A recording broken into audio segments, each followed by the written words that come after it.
Bismillahirrahmanirrahim. Assalamualaikum warahmatullahi wabarakatuh. Alhamdulillahirabbil alamin. Innallaha wa malaikatahu yusholluna 'alan nabiy ya ayyuhallazina amanu shollu 'alaihi wa sallimu taslima. Allahumma sholli 'ala sayyidina Muhammad wa 'ala ali sayyidina Muhammad. Baik kawan semua, Ba'da zuhur ini, insyaallah pada setiap Senin kita akan membahas, belajar bersama hadis. Saya membaca hadis dan saya ingin berbagi bacaan saya. Namun karena bacaan saya terbatas, saya mohon maaf kepada para kiai, para ustadz di grup ini. Karena saya hanya belajar dan akan berbagi apa yang saya pelajari agar bisa mendatangkan manfaat. Pada kesempatan ini kita akan membahas tentang mengenal awal kitab-kitab hadis yang berlaku di kalangan mazhab Ahlul Bait atau Syiah. Kalau kemarin pada pertemuan yang lalu kita sudah membahas Kutubus Sittah, hadis-hadis di dalam Kutubus Sittah, kitab yang 6 yang menjadi rujukan di kalangan ahli sunnah. Kemarin kita sudah bacakan sedikit. Sekarang kita akan mencoba mengenal kitab-kitab yang ada di kalangan mazhab Syiah. Nah, kalau lalu itu buku kitabnya saya tidak punya, ada di Kindle, di Amazon yang saya bacakan, Kutubus Sittah. Nah, pada sekarang ini saya ada beberapa kitab yang dari Kutub Arba'ah, 4 kitab hadis dari kalangan mazhab Ahlul Bait. Kitab yang pertama adalah Usul Al-Kafi. Nah, Al-Kafi ini Anda bisa lihat terdiri dari 3 jilid. Nah, ini di tangan saya adalah Usulul Kafi pada jilid yang pertama. Buku ini saya beli di Najaf, Irak pada 18 November 2017 ketika saya diajak oleh guru saya untuk berziarah ke makam haram Imam Hussein, berziarah Karbala, dan kami bermaukib, menetap tinggal tidur sementara di Najaf. Nah, waktu itu kami bermaukib, namanya maukib di Haram. Haram itu adalah makam Kumail bin Ziyad.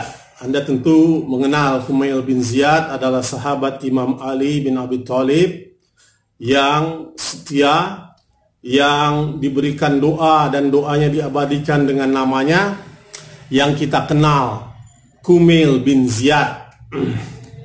Nah, Kumail bin Ziyad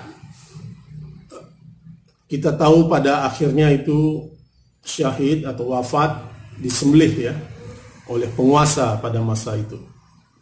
Nah, di makam Kumail bin Ziyad itu ada sebuah perpustakaan. Biasanya makam-makam di sebelahnya adalah toko yang menjual kitab-kitab. Nah, saya membelinya itu. Waktu saya ke Najaf, saya tuliskan pada Irak 18 November 2017. Nah, ini adalah buku pertama dari Al-Kafi, Usulul Kafi. Nah, dia terdiri dari 3 jilid. Ini yang jilid pertama. Yang kedua adalah kitab Furu'ul Kafi. Furu'ul Kafi. Nah, Furu'ul Kafi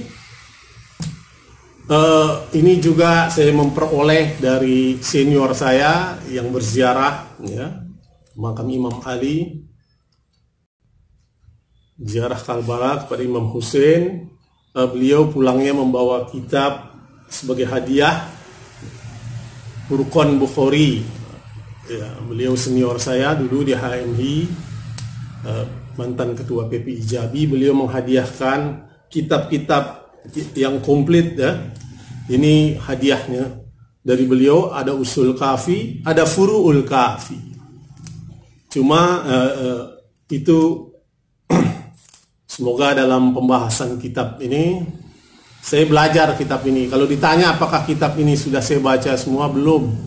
Saya sedang belajar dan membacanya secara tertatih-tatih. Karena kelemahan dalam mufradat terpaksa secara perlahan membuka dalam kamus ya, bahasa Arab Al-Munawwir ya, yang saya miliki, dan saya baca satu persatu ya. Dan saya kasih stabilo. Nah, ini adalah Furu'ul Kafi. Nah, ini jilid kedua. Nah, jilid ketiga tidak ada ini ya. Raudhah Kafi. Mungkin karena dianggap, ada sebagian yang menganggap Raudhah Kafi itu tidak masuk dalam bagian kitab Al-Kafi karya Al-Kulaini ini, sehingga mungkin dia tidak. Tapi kebanyakan ulama menganggap Raudhah Kafi itu adalah bagian dari Usul Kafi. Nah, Kutub Arba'ah itu yang pertama. Yang kedua adalah ini, Man lah yahdurul faqih ya, ini juga hadiah dari Bang Furqan ya. Terima kasih, semoga pahala mengalir dalam setiap pembacaan kitab ini. Itu ditulis oleh As-Saykh ya, Al-Khalil Al-Aqlam Tasdiq Al-Ja'far Muhammad ibn Al-Husaini ya, Abu Yaqubi ya, Sekatullah ini ya. Ini kitab yang kedua ya, Man la yadur al-Kumi Al-Kumi, Man la yadur al-Faqih Al-Kumi. Maaf tadi. Yang ketiga adalah Al-Ibtisar ya, Al-Ibtisar ya. Dan yang terakhir Tahdiqul Ahkam ya, ini kitabnya yang terakhir. Itulah 4 kitab rujukan hadis di kalangan mazhab Ahlul Bait. Nah, pada kesempatan ini saya ingin mengantarkan yang pertama dulu, nanti secara berurutan kita akan membahasnya, yaitu Usul Al-Kafi. Al-Kafi adalah hadis yang menjadi rujukan utama ya. Kalau Anda membuka wiki Syiah, ketik Al-Kafi akan muncul di situ keterangan. Adalah kitab hadis Syiah yang menjadi rujukan utama dan paling penting dan paling muktabar ya, di antara kitab standar ya. Yang dikenal Kutub Arba'ah ini ditulis oleh Sikotul Islam Al-Kulaini yang wafat pada Sikotul Islam Al-Syekh Muhammad bin Yaqub Al-Kulaini ya. Beliau wafat pada tahun 329 Hijriah ya, 323 Hijriah. Ia dari kalangan ulama ahli hadis pada kurun Ghaibat Sughra, pada masa kegaiban pertama Imam Mahdi alaihissalam. Dalam ada kepercayaan kepada Imam 12 ya. Imam 12 pada yang pertama mengalami 2 kegaiban, kegaiban Sughra dan kegaiban Kubra. Nah, kebaikan yang pertama dari Imam Mahdi, beliau hidup pada masa itu.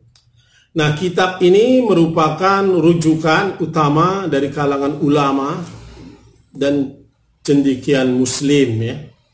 Tadi terdiri dari 3. Usulul Kafi, Furu'ul Kafi, dan Raudhah ya. Nah, saya ingin menjelaskan siapa penulis ini. Penulis kitab ini adalah ya tadi Sikotul Islam Muhammad Yaqub bin Ishaq bin Al-Kulaini Ar-Razi adalah salah seorang tokoh besar Syiah yang hidup ya tadi pada masa abad pertengahan, abad ketiga ya, 300-an, dan dikenal ya sebagai ahli hadis terbesar dari kalangan mazhab Ahlul Bait. Nah, sebab penamaan kitab ini ya, menurut Al-Kulaini dalam mukadimahnya ada dua. Yang pertama, dari penjelasan Al-Kulaini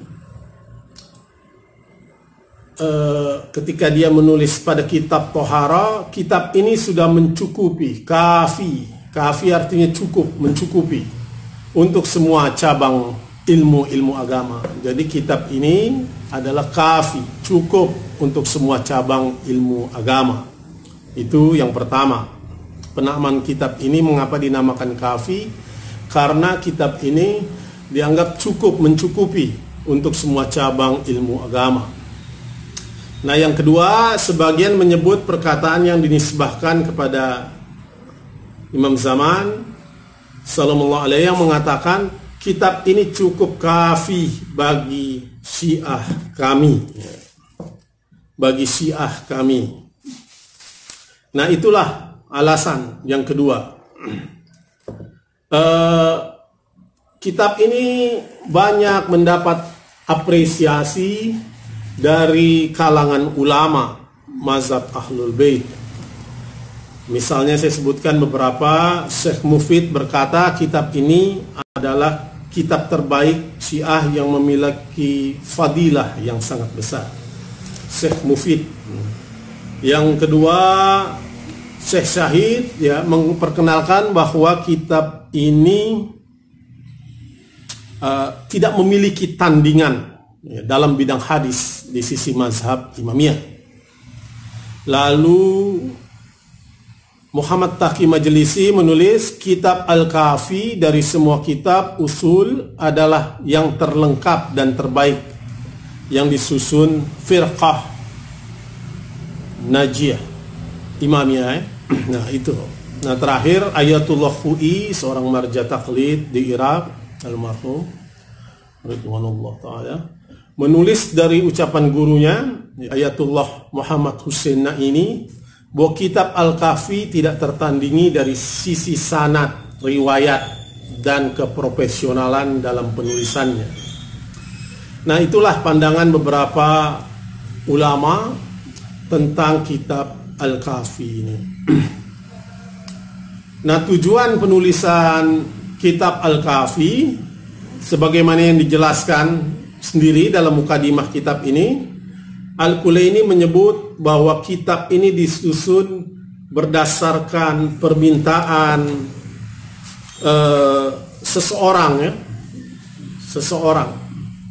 Jadi orang meminta kepada Kulaini untuk menyusun kitab ini dan kemudian dia menyusunnya. Jadi kitab ini ditulis berdasarkan kebutuhan ya dan permintaan seseorang pada masa itu ya, yang ingin agar bisa berdiskusi dan membicarakannya kepada orang-orang ya yang berilmu ya.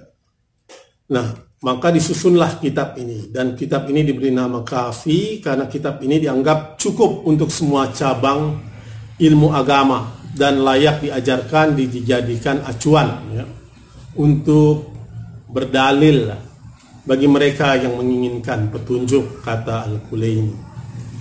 Nah, metode penulisan kitab ini sebagaimana yang dijelaskan Al-Kulaini dalam mukadimah ya, bahwa hadis-hadis yang ia susun ini berdasarkan ajaran Al-Quran, sehingga hadis-hadis yang ia dapat dalam ia dapat namun tidak sesuai dan mengandung materi yang bertentangan dengan Al-Quran, maka dia tolak. Syarat lainnya adalah kesesuaian isi riwayat tersebut dengan ijma'.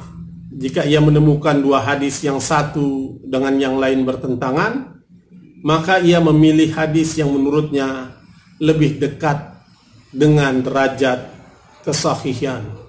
Itu kata Al-Kulaini. Jadi Al-Kulaini memegang teguh kaidah yang pernah disampaikan Imam Ja'far As-Shadiq. Apabila kita mengetahui sebuah hadis, maka hadis itu harus dibenturkan dengan Al-Quran.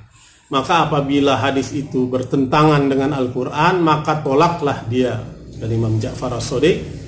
Yang kedua, hadis itu harus dibenturkan dengan akal sehat. Apabila bertentangan hadis itu dengan akal sehat, maka lemparkan ia ke tembok, kata Imam Ja'far As-Shadiq ya, pada suatu ketika. Nah, Kulaini menggunakan kaidah itu dalam menyusun kitab hadis ini. Nah, sistematika dan keistimewaan dari kitab hadis ini, Al-Kulaini dalam penulis kitab ini menggunakan kitab Usul Arba Ami. Kitab Ami 400 kitab hadis yang disusun oleh sahabat-sahabat para imam ya. Jadi buku ini disusun, dia tentu menyandarkan pada referensi juga, dan ada 400 kitab hadis ya yang menjadi referensi Kulaini ketika menyusun kitab hadis ini, dan bertemu langsung dengan sejumlah sahabat para imam itu. Jadi Kulaini itu berjumpa dengan sahabat para imam yang masih hidup, sehingga ini dia, sanad hadis ini menjadi pendek. Nah, oleh karena itu ada orang meragukan karena sanadnya itu pendek. Dekat itu karena ia juga hidup sejaman dengan 4 wakil Imam Mahdi itu, sehingga memungkinkan untuk melakukan pengecekan benar atau tidaknya suatu hadis. Nah, sehingga keotentikannya itu terjaga. Nah, sistematika penyusunan hadis yang teratur ini di dalam bidang usul, furu, dan akhlak. Jadi sistematis itu pada persoalan usulul kafi, furu'ul kafi, dan nanti akhlak, bidang akhlak. Nah, itulah ya. Jadi dalam pandang Kulaini ini memenuhi persyaratan sahihnya sebuah hadis, dan derajatnya itu tinggi lah, sahih. Nah, sekarang kita lihat isi kitab hadis ini. Isi kitab hadis ini ya, tadi dia kan kitab hadis ini terdiri dari kitab 3 bagiannya. Yang pertama usul, furu, dan raudhah. Nah, pada bab usul ini kafi, sebagian buku ini memuat riwayat yang berkenaan dengan masalah akidah, yaitu pada pertama adalah Kitabul Aqli wal Jahli, Kitabul Aql wal Jahl. Nah, kitab akal dan kebodohan.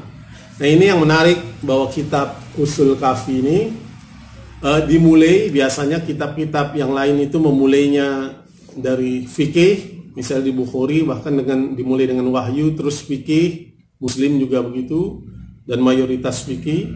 Nah, yang lain juga al-ibtisar, man la yadul faqih, dimulai dengan fikih. Dalam Usul Kafi ini dimulai dengan kitab akal dan kebodohan, Kitabul Aqli wal Jahli, ya, kitab akal dan kebodohan.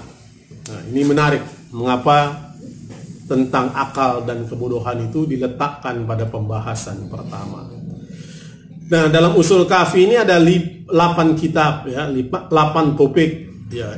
Saya sebutkan kitab Fadlul Ilmi ya, Kitab Tauhid ya, kitab Fadlul Ilmi tentang keutamaan ilmu, kitab Tauhid tentang tauhid, Kitabul Hujjah, kitab tentang hujjah, lalu kitab Al-Iman wa Kufr, tentang iman dan kufur, lalu Kitabud Du'a, kitab doa yang berisi doa-doa, lalu kitab Fadlul Quran, kitab tentang keutamaan Al-Quran, dan kitab Al-Ishrah.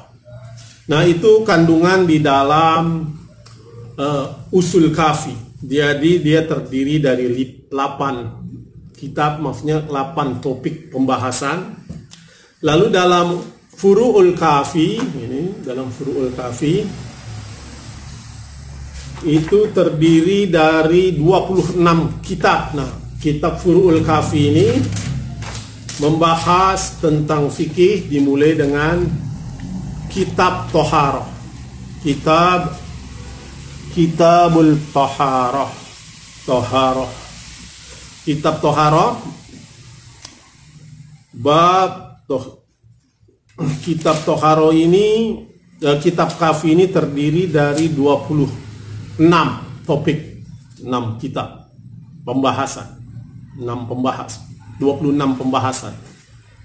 Dimulai dengan kitab Tohara, kitab haid, terus salat, ya, haji, puasa, terus dan diakhiri kita singkatkan pada kitab Al-Iman wan Nuzur wal Kafarat.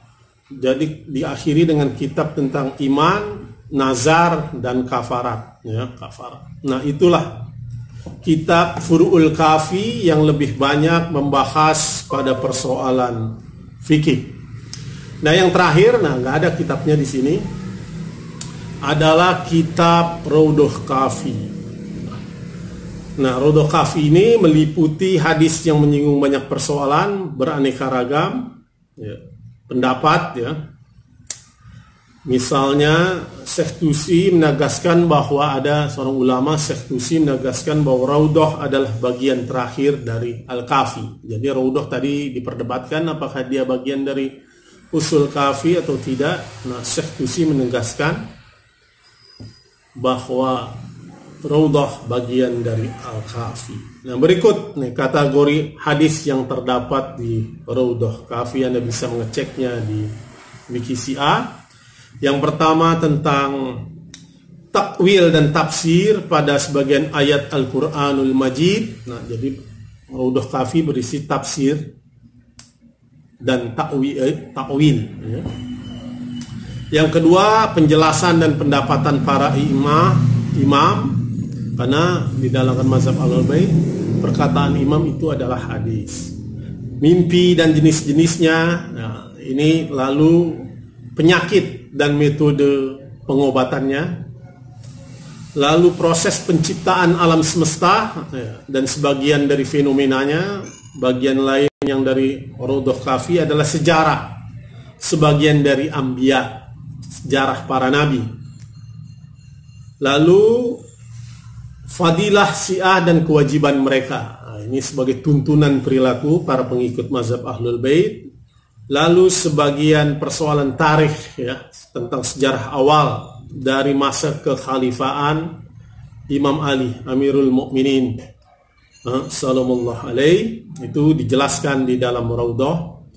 Dan Imam terakhir ditutup dengan Imam Zaman dan sifat-sifatnya, juga mengenal sahabat-sahabatnya dan karakteristik masa hidupnya. Terakhir ditutup dengan riwayat hidup sebagian sahabat. Nah, kitab Al-Kafi ini, ya, jumlahnya itu, ya, menurut Yusuf Bahroni, ya, 16.199. Nah, berbeda pendapat yang lain, ya. Dr. Hussein Ali Mahfuz misalnya menyebut 15.179. Al-Majlisi menyebut 16.000. Wah, ini terjadi perbedaan tentang jumlah hadis itu, ya. Jadi sekitar 16 ribuan jumlah hadisnya. Dan kitab ini juga disarah oleh beberapa, bukan saja ahli hadis, juga para filsuf. Misalnya ada beberapa sarah yang terkenal, saya bacakan saja beberapa. Misalnya Sarah Al-Kafi karya Mullah Sadra. Mullah Sadra kita tahu adalah filsuf abad ke-10 yang wafat pada 1640, ya. abad itu ada 1640 adalah seorang filosof ya, yang terkenal dengan Al-Asfar itu, ahli filsafat wujud ya. As-Solatul Wujud. Beliau juga menulis tentang Syarah Al-Kafi. Lalu mantunya juga menulis, Faid Kaisani, Kitab Al-Wafi, juga menulis tentang syarah itu. Ini menarik nih, Syarah Al-Kafi Mula Sadro. Di mana kita bisa memperolehnya ya? Kita belajar secara pelan-pelan, mencoba meskipun bersusah payah tertatih tadi dari berbagai sumber, boleh bahasa Inggrisnya, Arab, juga bahasa Indonesia. Yang penting adalah bagaimana kita bisa menjumpai makna yang dibalik kitab itu. Nah, Syarah Al-Kafi karya Murras Sadra ini. Nah, itulah beberapa syarah yang dilakukan oleh para ahli tentang kitab Usulul Kafi. Saya kira itu dulu pengantar dari kita tentang Al-Kafi. Ya, saya kira bisa menambah wawasan kita. Nanti kita akan coba secara bertahan dan perlahan-lahan membaca kitab ini. Ya, saya pun belajar ya, banyak mufrodat, bahasa-bahasa ya, karena Arab yang tidak saya ketahui, saya rujuk, dan kita akan baca nanti bersama-sama untuk mengambil makna pesan Nabi sallallahu alaihi wasallam dan keluarganya. Katanya kan, hadis sana yuhyil qulub, sampaikanlah perkataan-perkataan kami karena akan menghidupkan hati. Harapan kita semoga dengan membaca ini, hati kita ini yang kotor, yang mempunyai masa lalu yang buruk, ya paling tidak hadis ini bisa dari yuhyil qulub, menghidupkan hati. Pernyataan-pernyataan hadis-hadis Nabi sallallahu alaihi wasallam, Ahlul Bait ya, dan sahabat Nabi juga bisa mencerahkan dan menghidupkan hati kita ya. Semoga saja, dan sekian dulu, semoga ada manfaatnya. Wa ma taufiqi illa billah alaihi tawakkaltu wa ilaihi unib. Wassalamualaikum warahmatullahi wabarakatuh.